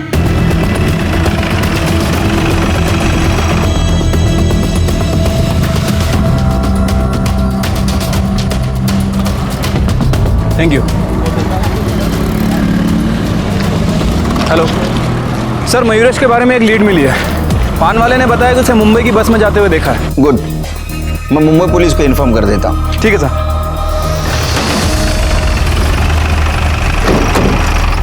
सर, मैंने शेखर के अखबार वाले और दूध वाले इन दोनों से ही बात की। सर, दोनों का यही कहना है कि जिस दिन आदित्य का मर्डर हुआ शेखर अपने घर पर ही था। एक्चुअली अखबार वाला उस दिन अपना बिल लेने आया था और उसने तकरीबन 10-12 मिनट शेखर के घर पे वेट भी किया। लेकिन शेखर ही ऐसा इंसान था जिसके पास मर्डर का मोटिव था। एक काम करते, सीसीटीवी फुटेज फिर से चेक करते, देखते कुछ छूट न गया हो।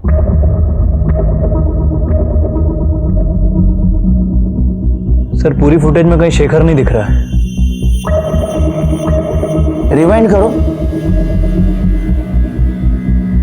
पॉज करो, इस पे जूम करो। ये चेहरा जाना पहचाना नहीं लगता है। सर, ये तो मयूरेश पाटिल है जिसके खिलाफ आदित्य ने स्टेरॉइड लेने की कंप्लेंट की थी और उसकी नौकरी भी चली गई थी। शेखर को छोड़ दो, उसको बोलना शहर छोड़ के नहीं जाना। अभी इस मयूरेश पाटिल को ढूंढते हैं, शायद इसी ने मर्डर किया। ठीक है सर। चला चला, मुंबई पुणे, मुंबई पुणे, चला चला, लवकर चला, फटाफट।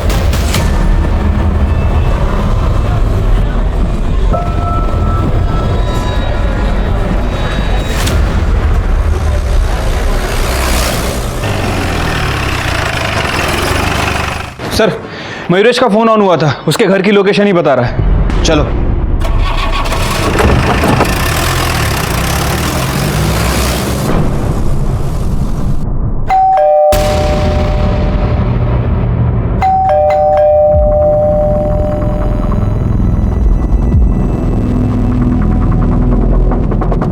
मयूरेश, झडती घ्या रे घराची।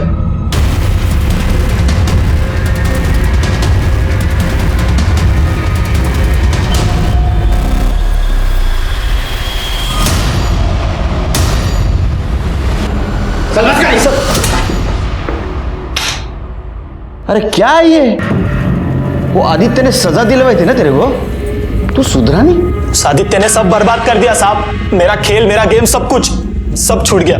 इसलिए सोचा ये स्टेरॉइड्स का धंधा ही कर लूं, अलग अलग शहरों में खूब बिकता ही है। तेरा फोन बंद क्यों था? साहब, वो चार्जिंग नहीं थी इसलिए बैटरी डेड हो गई थी। अच्छा, एक बात बता, 7 तारीख को सुबह 6 बजे तू जॉगिंग पार्क में क्या कर रहा था? साहब, मैं दौड़ने गया था। दौड़ने गया था? तेरे पास और एक मोटिव था, आदित्य के मर्डर का। तूने मारा है आदित्य को, बताओ वेपन कहां फेंका? नहीं साहब, मैंने आदित्य को नहीं मारा, आई शपथ, मैंने नहीं मारा। चला घ्या रे हाथ, चार्जशीट दाखिल कराया चोर। साहब चार्जशीट क्यों साहब, मेरा कसूर क्या है साहब? तू स्टेरॉइड तो बेचता है ना? हाँ तो सर, तेरे पास केमिस्ट का लाइसेंस है, डिग्री है? हाँ नहीं ना? क्या है लात? चल साहब मेरी बात सुनो। सर, ये मयूरेश मानने के लिए तैयार नहीं है कि आदित्य का खून उसने किया। मयूरेश के पास ही आदित्य को मारने का मोटिव था और जब मर्डर हुआ उस वक्त भी वो पार्क में मौजूद था। अच्छा, ये आदित्य के कैरेक्टर के बारे में कुछ पता चला? सर, उसके बारे में इंक्वायरी की है, लोगों का कहना है कि काफ़ी अच्छा लड़का था। अच्छे लोगों के बहुत दुश्मन होते हैं खरे, और अच्छे लोग बुरे लोगों से नहीं डरते। सर, हमें पता चला 1 साल पहले आदित्य के एक रूममेट पर रेप का चार्ज लगा था। आदित्य उसके खिलाफ कोर्ट में बयान देना चाहता था, लेकिन लास्ट मोमेंट पे वो मुकर गया और अक्यूज को बेल मिल गई। उस रूममेट का नाम क्या है? शशांक वैद्य। शशांक वैद्य? खरे ये वही लड़का है ना जिसके फ्लैट पे सब लोग रहते थे और मर्डर के पिछली रात आदित्य वहां पार्टी करने के लिए गया था? अच्छा, सर ये शशांक का बाप बहुत पावरफुल आदमी है सर, इससे निपटना आसान नहीं होगा। अरे तो टेंशन मत ले, खाली गाड़ी के फोटो भेज दे, वो अपना पहचान वाला है, अपन कर लेंगे। हाँ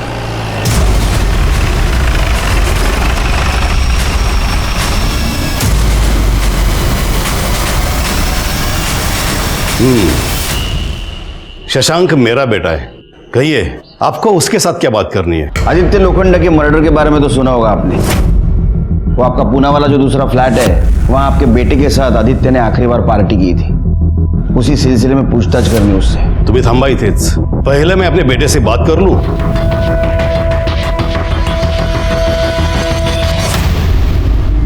उस रात तुम भी गए थे पार्टी में?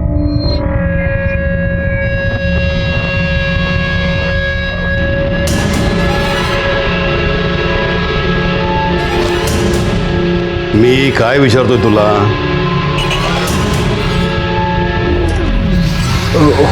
हो डैड। तुमने मारा आदित्य को? हो गई बात? मेरे बेटे को कुछ नहीं पता, हमें बात करनी उससे। अब जो भी बात होगी हमारे लॉयर के सामने होगी। 2 तासात तुमच्या वकिलाबरोबर तुमचा पोरगा पोलीस स्टेशनला आला पाहिजे, नहीं तो हम लोग आएंगे उसका वारंट लेके। चलो। सर 1 साल पहले आदित्य और मेरा फ्रेंड सनी यहाँ पुणे में मेरे फ्लैट में रहते थे जब ये सब हुआ। ये सब मतलब? वो लड़की का तूने रेप किया वो? 1 मिनट इंस्पेक्टर। नहीं सर, वो लड़की। क्या नाम क्या था वो लड़की का? प्राजक्ता। वो उस घर में मेड का काम करती थी और पैसों के लिए मुझे सीड्यूस करने की कोशिश कर रही थी। उसी वक्त वहां आदित्य आ गया और उसने सब देख लिया। आदित्य को वहां देख के वो घबरा गई और चिल्लाने लगी, कहने लगी कि मैं उसका रेप कर रहा था। और सर आदित्य इनोसेंट लड़का था, उसे सच लगा कि मैं उस लड़की का फायदा उठा रहा था, जबकि असल में वो लड़की मेरा फायदा उठा रही थी। और बाद में आदित्य को समझ में आ गया कि वो गलत था और वो अपने बयान से मुकर गया। देखिए इंस्पेक्टर, सब कुछ देखने और समझने के बाद ही कोर्ट ने शशांक को बेल दिया था। जो कुछ हुआ था सब कुछ शशांक ने बता दिया। अब हम लोग जाए। तुमने कहा आदित्य तुम्हारा अच्छा दोस्त था, यानी उसके बारे में तुम सब कुछ जानते थे। उसका कोई दुश्मन था, कोई उसे नुकसान पहुंचाना चाहता था? Sorry sir, I don't have any knowledge about that. मैं लीव नाउ। Thank you. शहर से बाहर मत जाना, जरूरत पड़ी तो फिर से बुलाऊंगा। देखिए जब भी जरूरत होगी शशांक मेरे साथ आएंगे। तुम्हारे पास दूसरा केस नहीं है क्या? कम।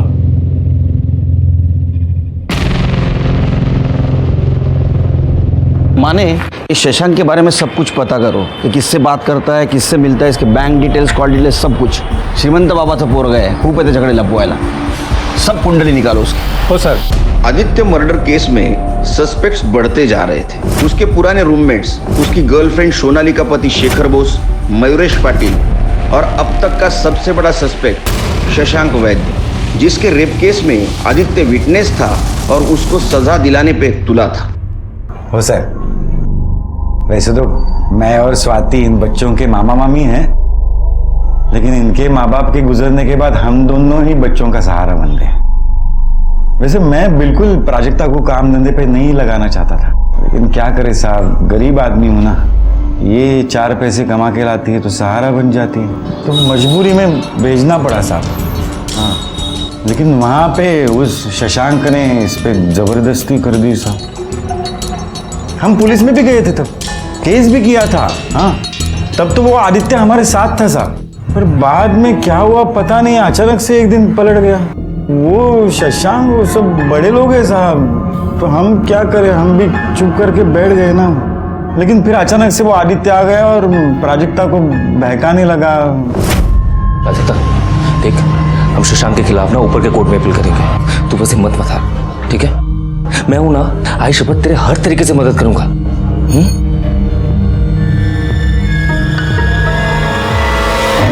वो आदित्य इसे पैसे भी दिया करता था, लेकिन मैंने उसके सारे पैसे लौटा दिए। उसके सामने हाथ जोड़े कि भाई हमें परेशान मत कर, तू पीछा छोड़ दे हमारा। साहब मुझे पता है ना, मेरी बच्ची बहुत परेशान रहती थी। उसके बाद तो आदित्य ने घर आना छोड़ दिया था, लेकिन ये जब काम पे जाया करती थी ना तो उसके आने जाने के रास्ते में वो मिल लेता था और उसके दिमाग में वही सारी बातें वापस डालता था। तो अचानक मुझे पता चला साहब कि आदित्य तो मर गया। आपकी परेशानी तो दूर हो गई। क्या साहब कैसे बोलते हो साहब आप ऐसे? मतलब मेरी बच्ची परेशान थी मुझे पता है साहब, लेकिन वो किसी और का बच्चा मर जाए और मैं खुश हो जाऊं, ऐसे कैसे हो सकता है साहब? आदित्य ने एक बहुत अच्छा लड़का था, मतलब वो हमारी मदद ही करना चाहता था, हम उसकी मदद नहीं ले सकते थे साहब। बेटा इधर डरो नहीं, इधर तुम्हारे साथ कुछ गलत हुआ था? अच्छा, आदित्य ने तुमसे फिर से केस करने के लिए कहा था या तुमने कहा था? नहीं साहब, मुझे कुछ नहीं करना था, वो आदित्य बार बार बोलते थे।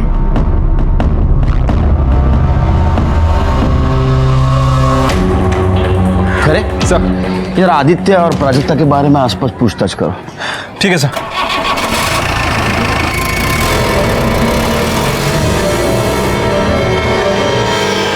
ओके सर, मैंने शशांक के बैंक डिटेल्स चेक किए। जिस दिन आदित्य का मर्डर हुआ उसके एक दिन पहले शशांक ने अपने अकाउंट से 1.5 लाख रुपया निकाले थे। अब मोबाइल लोकेशन से पता चल रहा है कि उस दिन रात में वो पुणे वाले फ्लैट पर भी गया था और आदित्य पहले से वहाँ मौजूद था। अगले दिन सुबह शशांक 9 बजे वहाँ से निकला है। इसका मतलब शशांक पार्टी में था। कौन कौन था उस दिन? सर आदित्य और हम तीनों ही थे सर, बस। फिर मनीष और उसके दोस्तों ने बात हमसे छुपाई क्यों? याद आया किसे भूल रहे हो या 2-4 लाफे और खाओगे तुम लोग?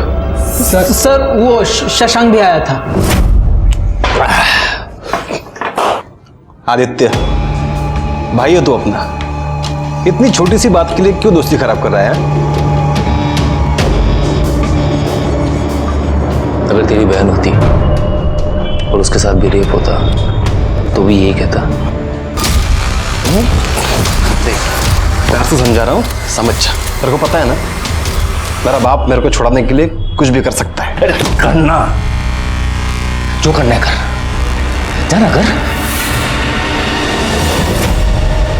ये क्यों छुपाया हमसे?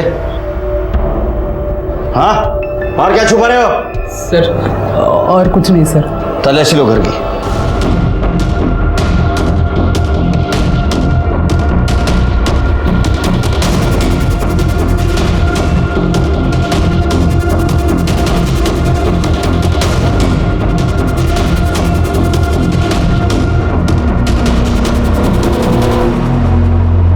सर ये देखिए, छुपा के रखे थे।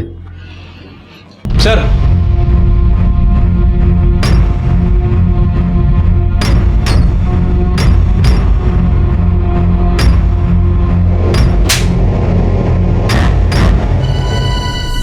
सर वो शशांक ने दिया सर। क्यों?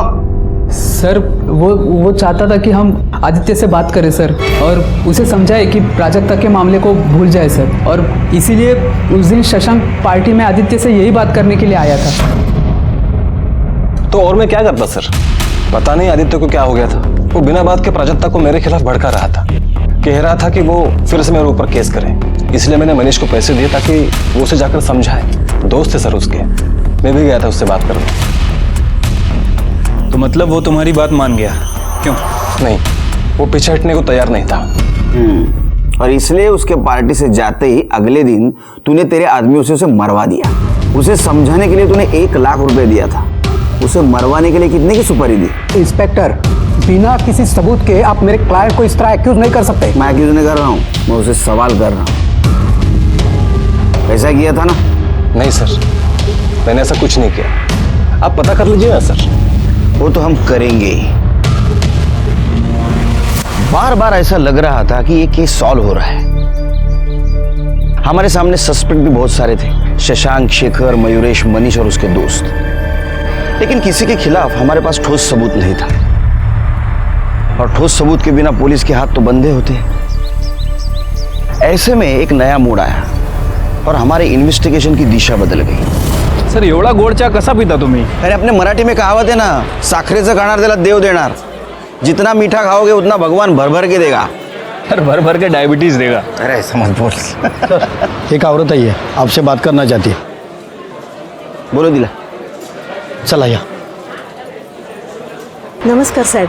बोला। मैं शांता तांबे, मैं प्राजक्ता के पड़ोस में रहती हूँ।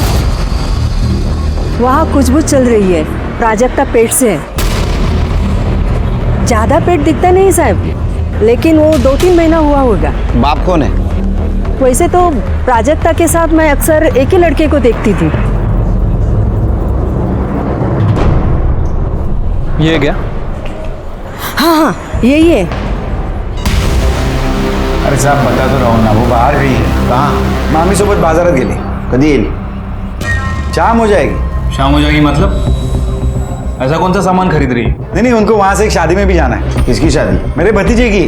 मैं भी बस तैयार होकर निकल ही रहा हूँ। प्राजक्ता के आते ही खबर कर देना। चलो। सर क्या लगता है आपको, ये गणेश मोरे सच बोल रहा है? मुझे नहीं लगता। कांबळे, तुम्ही थांबा इकडेच, जरा लक्ष ठेवा। हो सर।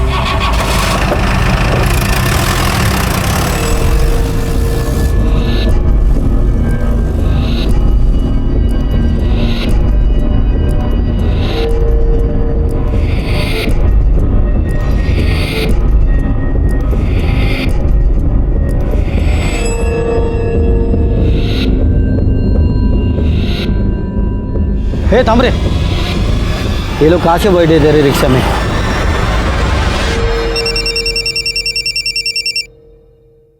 हाँ कांबळे। सर तुम्ही इकडे लवकर या, यहाँ पर कुछ गड़बड़ लग रही है।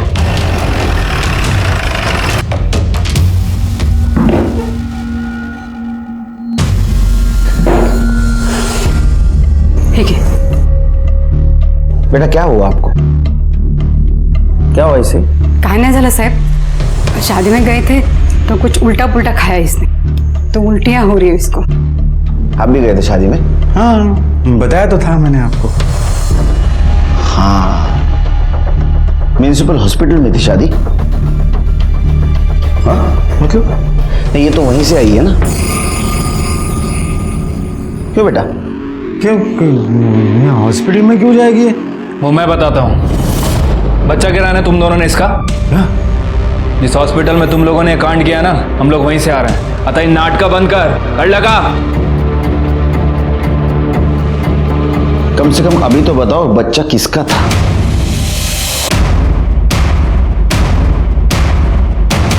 बता। अगं बोल ना प्राजक्ता, कुछ तो बोल। साहब ये बच्चा आदित्य का था और वो तो मर गया। उसके पाप को रखकर क्या करते, इसलिए बच्चा गिरवा दिया।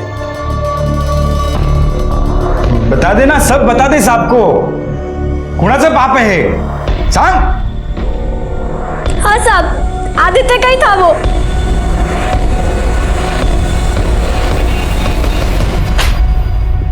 आज जिस लड़की का आपने एबॉर्शन किया उसकी उम्र 16 साल थी, पता था आपको? जी।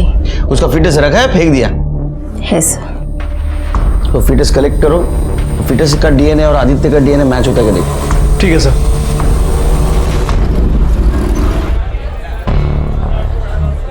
सर डीएनए रिपोर्ट आ गई है। वो आदित्य का ही बच्चा था ना? नहीं सर, फीटस के डीएनए से आदित्य का डीएनए मैच नहीं कर रहा है। क्या?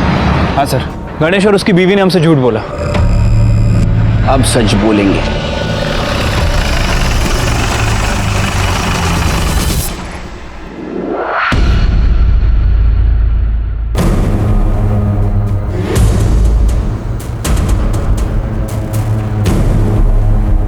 होता 1 मिनिट। हे कुठे गेले माहिती आहे का? ये 1 घंटा पहले ही सामान वामान लेकर चले गए। कुठे? स्वाति म्हणत होती वो अपने माँ के गांव जाने वाली। कहाँ? औरंगाबाद से नजीक कुछ है। माने ये प्राजक्ता के मामा मामी का जो भी फोटो मिले वो सर्कुलेट कर दो हर एक पुलिस स्टेशन में। Yes sir. और सबको अलर्ट कर दो, जहां भी दिखे अरेस्ट कर ले।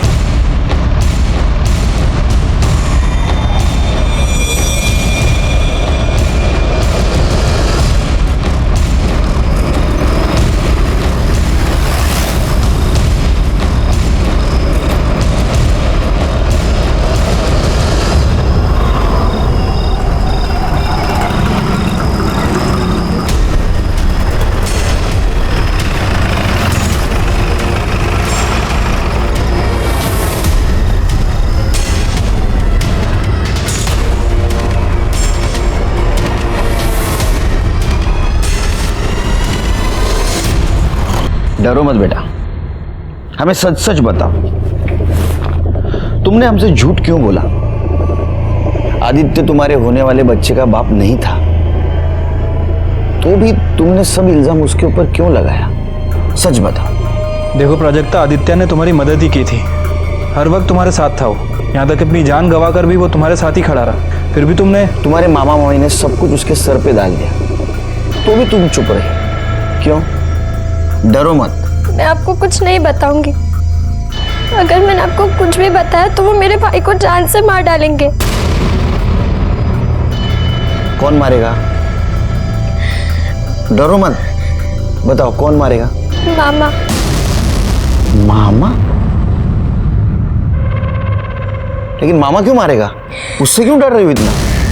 वो नहीं बोला था मुझे ये सब करने के लिए। मुझसे कहा कि अगर मैंने मना किया या किसी को कुछ भी बताया तो वो प्रकाश को मार डालेंगे। छोड़िए।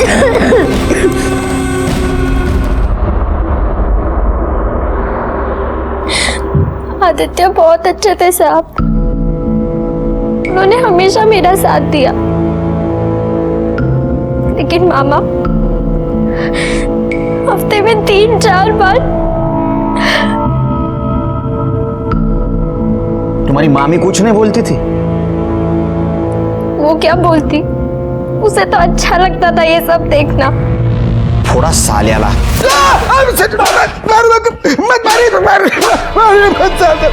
सब मैंने कुछ नहीं किया।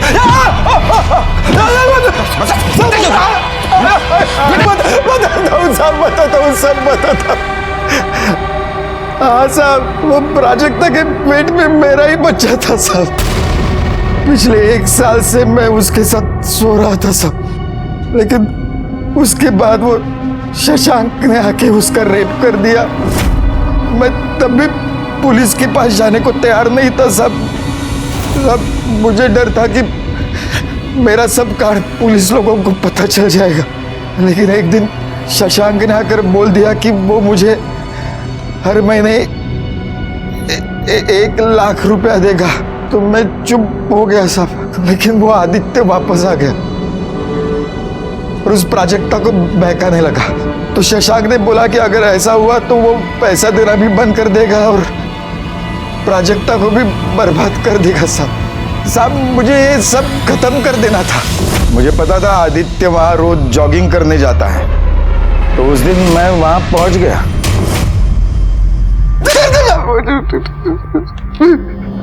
आदित्य को बार बार सबने समझाया, आने वाले गुनाह ने उसे कई बार दस्तक भी दी थी। प्राजक्ता के बस्ती में आदित्य पर हुआ अटैक, प्राजक्ता के मामा का आदित्य की मदद लेने से इनकार करना और केस को दबाने की कोशिश करना, ये सब आदित्य को मिलने वाली दस्तक थी।